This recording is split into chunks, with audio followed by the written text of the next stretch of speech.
Merci, Monsieur le maire. Chers collègues, notre municipalité s'est engagée à agir face à la menace des changements climatiques, face à la pollution de l'air qui affecte notre santé. Le lien air-énergie-climat, qui associe ces trois délibérations avec une seule présentation unique, est un lien très étroit, car les racines du dérèglement climatique et de la pollution de l'air se recoupent. C'est l'utilisation massive, croissante, d'énergies fossiles, carburant, gaz, charbon, ou de mauvaise combustion du bois, qui pose problème. J'ai eu l'honneur ce matin de représenter le maire de Grenoble à l'inauguration de l'Espace, à Saint-Martin-d'Air. C'est le bâtiment de bureau qui accueille à présent 3 associations. L'antenne locale d'Air Rhône-Alpes, qui assure la mesure de la qualité de l'air, l'Agence locale de l'énergie et du climat de la métro et l'AGEDEN, Association pour une gestion durable de l'énergie. Ces 2 associations effectuent une information du public et disposent d'une expertise assise les collectivités dans le domaine de l'énergie et du climat. Donc on voit bien cette cohérence air, énergie, climat. Il s'agit de prendre notre part ici à Grenoble aux engagements nationaux et internationaux qui sont en cours au niveau de la COP21, la conférence des parties pour le climat de l'Organisation des Nations Unies. Pour certains, les solutions à mettre en œuvre sont des contraintes. Les habitudes sont parfois difficiles à changer. Pour nous, il s'agit d'une opportunité pour apporter des services énergétiques, de chauffage, d'éclairage, de mobilité, en réduisant notre consommation, notre dépendance à l'énergie. D'ailleurs, la loi de transition énergétique, promulguée en août dernier, prévoit une réduction des consommations d'énergie de 50% à l'horizon 2050. Ainsi, on fera mieux avec beaucoup moins d'énergie. C'est possible aujourd'hui. Face à la pollution ou au changement climatique, les remèdes sont les mêmes. Sobriété énergétique, meilleure efficacité et production d'énergie à partir d'énergies renouvelables.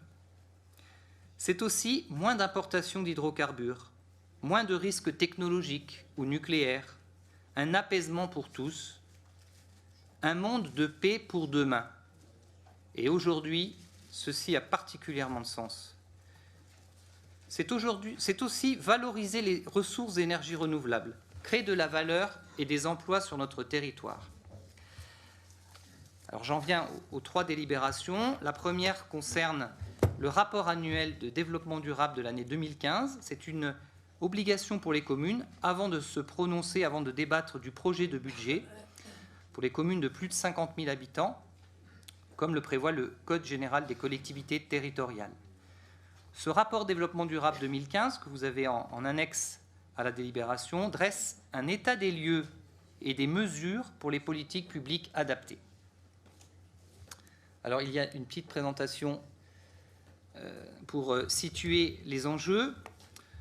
Donc, les effets et les impacts des activités consommatrices d'énergie se situent en fait au niveau d'une pollution locale par une mauvaise qualité de l'air, et une pollution globale, les émissions de gaz à effet de serre au niveau international, planétaire, on va dire. Et c'est aussi la question de l'épuisement des ressources fossiles.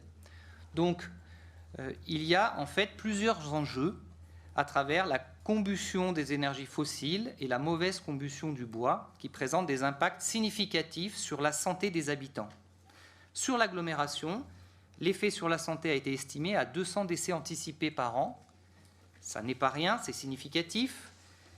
Et c'est notamment les habitants qui habitent le long des grands axes, souvent dans des quartiers défavorisés, qui subissent le plus la pollution atmosphérique.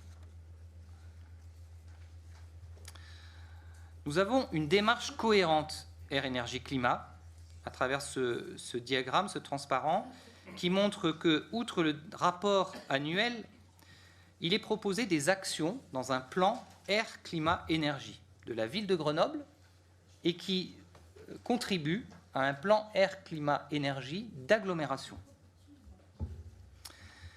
Nous avons une démarche Sytergie, donc il y a eu déjà une délibération ici en mars dernier, pour amplifier la politique énergie-climat, pour nous doter d'un vrai système de pilotage, et nous allons poursuivre dans ce sens. Et un protocole d'accord pour la réduction de l'amplitude et de la durée des pics de pollution est à votre, donc soumis à délibération tout de suite. Il s'agit donc de mener une politique cohérente dans le temps, une politique transversale impliquant de nombreux élus, plusieurs directions de services de la ville, du CCAS, dans le domaine de la santé, de l'éducation jeunesse, petite enfance et la direction de l'immobilier municipal, mais c'est aussi une application des partenaires, métro, État, distributeurs d'énergie, etc. La liste est plus importante. Alors, nous avons sur cette diapo des objectifs concernant les émissions de gaz à effet de serre. Ce graphique est un outil de pilotage.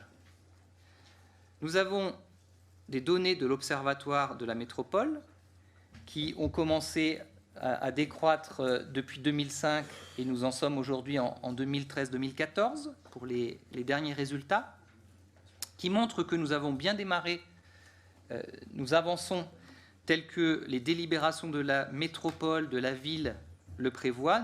Nous traçons avec ce schéma un chemin, une transition. Il faut amplifier la portée des politiques publiques actuelles dans ce domaine. C'est ce que montre aussi ce schéma, où nous avons des points de rendez-vous en 2020, en 2030, à travers le plan Air, Énergie, Climat de la métropole, et puis en 2050, c'est la loi de transition énergétique, j'en ai parlé.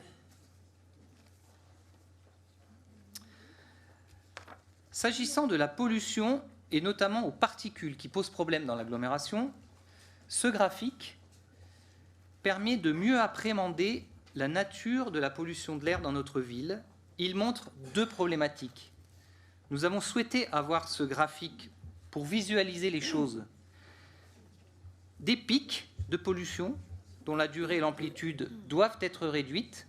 C'est 4 ans d'historique ici, mais aussi une pollution de fond qui doit être réduite en moyenne annuelle. Toute réduction de concentration de polluants est bénéfique pour la santé des habitants. Face à ces constats, il est urgent d'agir avec des actions de fond et des actions pendant les crises, ceci pour respecter les normes européennes afin de participer à l'atteinte des objectifs fixés par la métropole et pour améliorer la santé. J'en viens à la délibération sur le plan Air, Énergie, Climat, numéro 3, avec la programmation 2015-2020 de la ville de Grenoble et la signature de la charte de la métropole grenobloise. Donc nous agissons dans le cadre d'un plan Air, Énergie, Climat qui est partenarial et nous avons un ensemble d'actions phares qui constituent la contribution de la ville de Grenoble. Il s'agit d'éviter les gaspillages d'énergie par des choix sobres, j'en ai un petit peu parlé, d'améliorer l'efficacité de l'utilisation de l'énergie. L'isolation des bâtiments, c'est un domaine typique. Faire les meilleurs choix possibles. Nous faisons le choix de la transition énergétique avec, en pratique, une politique de mobilité douce, de marche à pied, de vélo, de transport public. L'isolation des bâtiments, j'en ai déjà parlé, et mesurer la qualité de l'air intérieur, notamment dans les crèches, les écoles primaires et maternelles qui sont de notre compétence. Nous travaillons en particulier sur ce sujet. Sur le territoire de Grenoble, la consommation d'énergie a baissé de 10% entre 2005 et 2013. La production d'énergie renouvelable atteint 11% de l'énergie distribuée, toutes énergies confondues.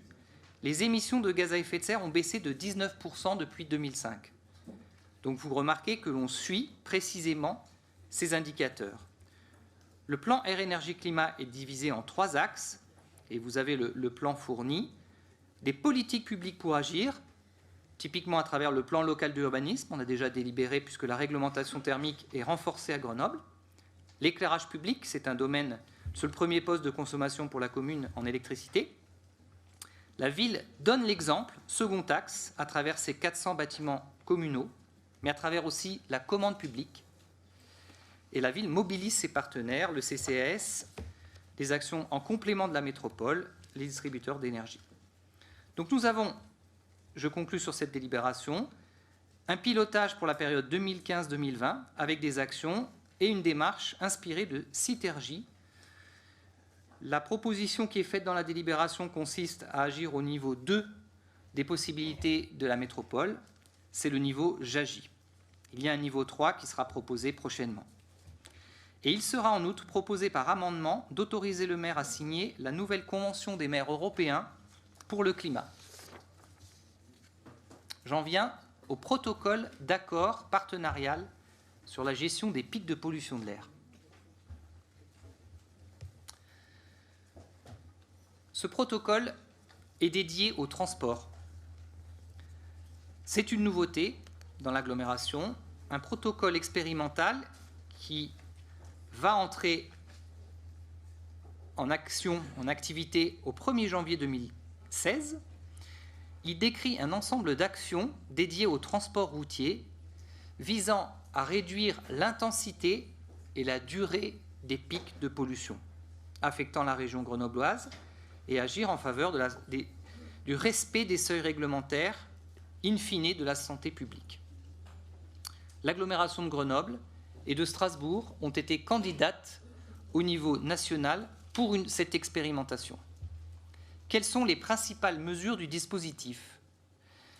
Ce sont des mesures graduées en fonction du niveau de la pollution, qui anticipent par rapport à ce qui se faisait jusqu'à maintenant et qui concernent 3 EPCI, les établissements de coopération intercommunale.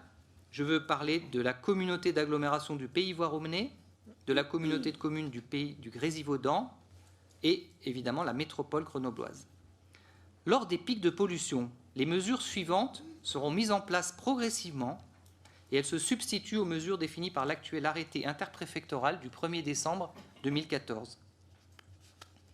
Nous proposons dans le protocole, dont la métropole a d'ailleurs délibéré déjà, qui est constitué de 17 partenaires, dont il est demandé aujourd'hui l'approbation, une anticipation des mesures actuellement en vigueur.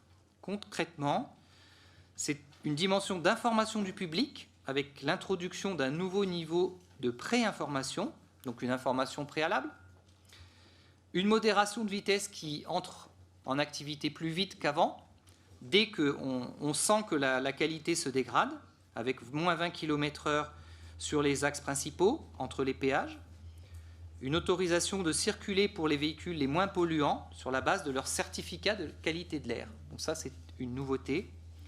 Des incitations tarifaires allant jusqu'à la gratuité pour les transports en commun. Et puis en dehors du protocole, mais dans la délibération, vous pouvez lire des dispositions concernant le stationnement à Grenoble, concernant la gratuité du stationnement pour les résidents et le double tarif pour les visiteurs qui s'acquittent d'un paiement à l'horodateur. Il y a un risque actuel de condamnation financière dans le cadre de la directive de 2008, la directive européenne de 2008 qui traite de la qualité de l'air, notamment concernant les niveaux de pollution mesurés sur les stations trafic, c'est au Rondeau ou sur les grands boulevards à Grenoble. Nous avons simulé, alors ça c'était le dispositif dont j'ai parlé, qui s'applique donc par anticipation avec des mesures progressives et plus rapides. À droite, vous voyez, par rapport à la situation existante avec l'arrêté interpréfectoral de 2014. Nous avons pu d'ailleurs simuler ce que donnerait l'application de ces mesures sur ce qui a été mesuré sur 4 ans. Eh bien, quelques jours, nous aurions eu le déclenchement de ces mesures. Vous avez le seuil J5 qui apparaît en orangé sur le transparent, et puis J7, le second niveau. Les services de l'État ont simulé, entre 2011 et 2013, les nouvelles mesures du protocole. L'autorisation de circulation limitée pour le premier niveau concerne les véhicules de qualité de l'air avec des pastilles de 1 à 5, donc sans la pastille numéro 6, qui concerne 8% des véhicules. Ce sont les véhicules immatriculés avant 1997, et cette mesure s'appliquerait 12 jours par an, en moyenne, si on regarde la situation de 2011 à 2013. Et pour ce qui concerne l'autorisation de circulation avec avec une pollution croissante, cela concerne les pastilles de 1 à 3, donc ne sont pas autorisées les pastilles 4, 5, 6. C'est 26% des véhicules immatriculés. Et concrètement, ce sont les véhicules immatriculés avant 2006 pour le diesel et avant 1997 pour l'essence. Ceci, 7 jours en moyenne par an. C'est le deuxième niveau. Le troisième niveau n'a jamais été déclenché dans l'agglomération. Il consistait à une circulation alternée dans l'ancien dispositif. Et aujourd'hui, cela correspond à une autorisation pour les véhicules avec un niveau 1 et 2. La pastille 1 et 2. Ce sont les véhicules d'après 2011 pour le diesel et 2006 pour l'essence.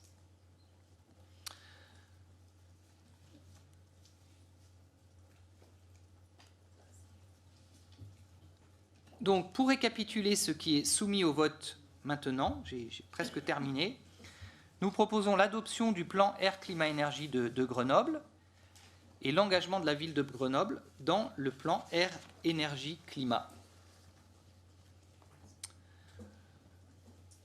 Je conclus en présentant, je profite d'avoir la parole, l'amendement à la délibération qui consiste à la délibération numéro 3, plan Air-Énergie-Climat. Il vous est proposé de signer la nouvelle version de la Convention des maires européens pour le climat, qui compte à ce jour 6010 signataires. En fait, c'est un renouvellement de signature, puisque la ville de Grenoble était déjà signataire depuis le 19 novembre 2008. Et il existe aujourd'hui une nouvelle version qui est récente, qui n'a pas pu être insérée dans les liasses de délibération. C'est pourquoi nous la présentons en amendement. Je peux dire que les dispositions de cette nouvelle convention sont entièrement compatibles avec ce qui vient d'être exposé en termes d'objectifs, en termes de suivi. Le dispositif de rapport annuel ou tous les 2 ans est le même. C'est le sens de l'amendement proposé. Je termine en disant que la pollution de l'air représente un risque environnemental majeur pour la santé. Nous avons la responsabilité de diminuer les niveaux de pollution atmosphérique pour réduire la morbidité imputable aux accidents vasculaires cérébraux, aux cardiopathies, aux cancers du poumon et affections respiratoires chroniques ou aiguës, y compris l'asthme. À la veille de la COP 21, il est essentiel de montrer que les villes sont les échelons pertinents pour agir. Grenoble agit. Dans le rapport développement durable, nous avons présenté les actions menées en 2015 sur l'air, l'énergie et le climat. Le plan Air, Énergie, Climat est notre plan d'action pour les 5 prochaines années. Le protocole d'accord visant à réduire les pics de pollution montre notre volonté d'agir collectivement, d'anticiper pour ne plus subir les pics de pollution. Nous devons investir l'argent public là où c'est important, là où il le faut. Les solutions classiques du passé sont des impasses quand il s'agit du tunnel sous la Bastille ou de l'élargissement des voies rapides. Prenons les questions et les problèmes à la source en développant la sobriété énergétique, l'efficacité, les mobilités douces, vélo, transport en commun. Accompagnons les démarches de la métropole, murmures, isolation thermique, privée et publique. Développons les énergies renouvelables. À ce sujet, on peut noter que le plan pluriannuel de l'énergie publié la semaine passée au niveau national prévoit un triplement de la production photovoltaïque et éolienne d'ici 2023. Les industriels de l'éolien assurent de leur côté pouvoir assurer un quart de la production électrique en 2030. Ce sont ces orientations qu'il nous faut maintenant mettre en œuvre pour notre ville et dans le cadre de la métropole. Je vous remercie de votre attention.